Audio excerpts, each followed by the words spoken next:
이번에 오세훈 시장이 이제 당선이 되면서 공약 중에 하나가 그 35층에 대한 제한을 풀겠다라고 얘기를 했어.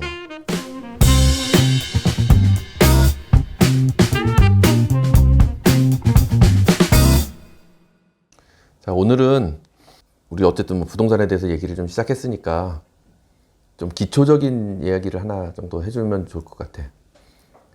왜냐면은 토지라는 부분 위에 건물이라는 것이 들어서서 그것들이 합쳐져서 어떤 값어치를 우리가 산정을 하게 되는데, 일반적으로는 토지가 건물보다는 미래에 대한 값어치를 조금 더 가질 수 있는 그런 부분이라고 볼 수 있겠지. 그렇다면 내가 보유한 어떤 부동산이 토지가 얼만큼을 가졌을 때 상대적으로 건물이 얼마 정도가 규모가 된다면, 미래에는 토지가 가지고 있는 면적이 조금 더 많다면, 아니면 그 값어치가 좀 더 크다면 상대적으로 더 미래 가치가 있을 확률이 높지. 그래서 그런 거에 대한 이야기를 하기 위해서는 건폐율과 용적률이라는 이야기를 안 할 수가 없다라는 거지. 자, 먼저 건폐율을 얘기하기 전에 건축 면적에 대한 이야기를 해볼게.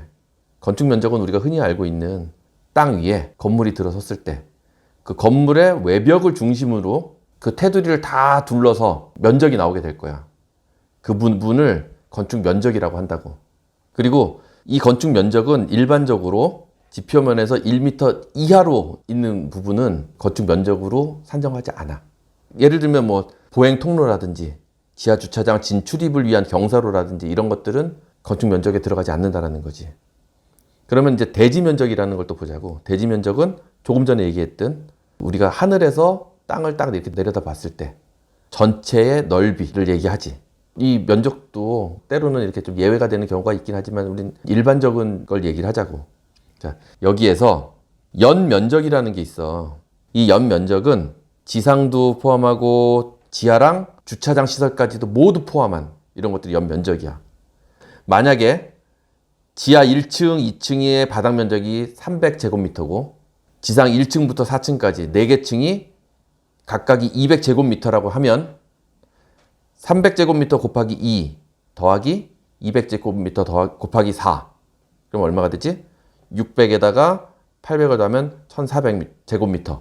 이게 연면적이 돼. 근데 용적률을 산정하기 위한 연면적은 그렇게 단순하게 계산하는 건 아니지만 어쨌든 그런 기본적인 개념을 가지고 생각을 하면 돼.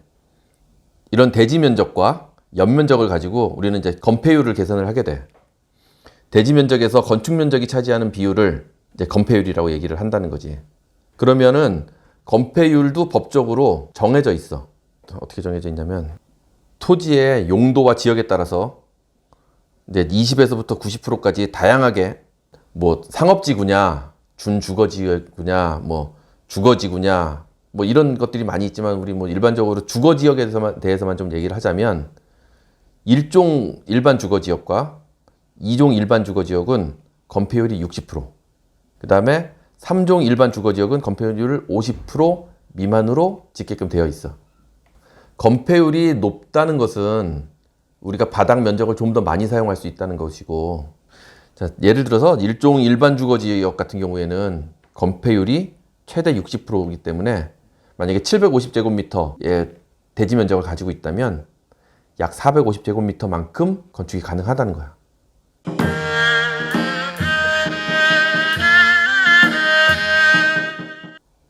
그러면은 이게 이제 건폐율이고, 용적률이라는 것은 뭐냐면은 아까 얘기했던 연면적을 뭐 지하부터 해서 1층, 2층, 3층 했던 모든 그 면적들을 더한 그 면적이 그 대지 면적 대비 몇 프로까지 지을 수 있느냐, 이게 용적률이란 말이지. 그러면 우리는 일반적으로 건폐율보다는 용적률이 높은 것이 같은 토지 위에 지을 수 있는 면적이 많아지기 때문에 건설업자 입장에서는 더 많은 분양을 할 수 있고 더 많은 수익을 남길 수가 있겠지. 이런 건폐율과 용적률은 어느 정도가 되느냐. 1종 일반 주거지역 같은 경우에는 건폐율이 아까 60%라고 얘기했는데 용적률은 200%. 2종 일반 주거지역은 건폐율 60%에 용적률이 250%. 3종 일반 주거지역 같은 경우에는 건폐율이 50%에 용적률이 300%야. 이거는 최고치를 얘기하는 거고, 용적률이 일반적으로 거기서 50% 정도를 낮춰서 일반 주거지역 같은 경우는 150%를 지을 수가 있는데 우리가 지을 때 기부 체납이라 그래가지고 도로로 내놓는다든지 아니면 공원으로 내놓는다든지 이렇게 기부를 하게 되면 용적률을 50% 정도를 더 올려주는 거야.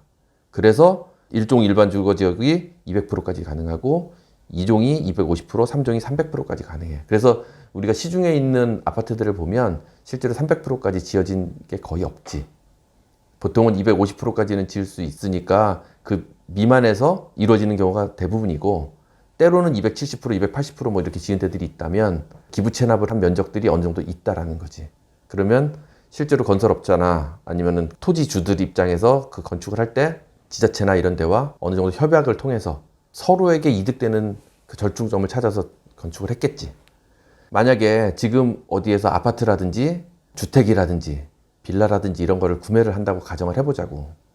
그러면은 일종 일반 주거지역 같은 경우에는 우리가 많이 봤던 단독주택 또는 다세대 주택이나 아니면 그 5층 이하의 연립주택 이런 것들이 들어있는 지역들을 봤을 것이고 2종 일반 주거지역 같은 경우에는 예전에 봐왔던 많이 높지 않은 18층 이하의 아파트들이 그 안에 들어가게 돼 있는 거야. 그러면 3종 일반 주거지역은 어떻겠어? 18층 이상의 고층의 아파트들이 지어질 수 있는 거야.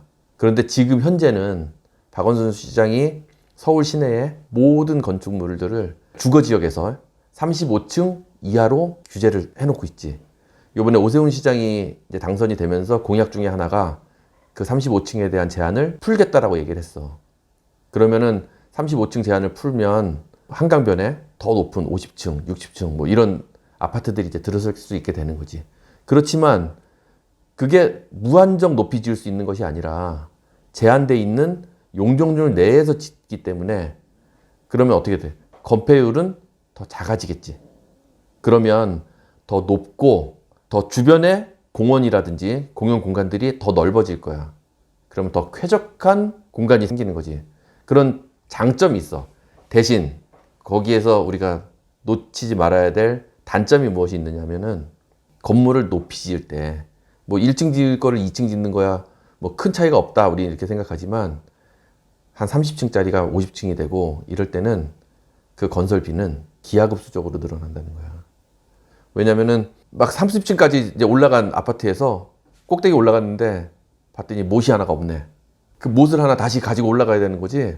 그런 시간적인, 공간적인 아니면 인건비라든지 그런 것들이 굉장히 많이 올라가고 또 더 높이 짓기 위해서는 더 튼튼하게 지어야 되고 이런 것들이 있기 때문에 무작정 높이 짓는다고 해서 이익은 아니다. 그렇지만 높이 지으면 높이 지을수록 실제로 거주하게 될 사람들의 어떤 프라이드라든지 아니면 그 사람들이 거주하면서 누릴 수 있는 그 쾌적함 이런 것들이 굉장히 높기 때문에 좋다 이거지. 그런데 우리가 이제 만약에 주택을 구매를 하려고 그래.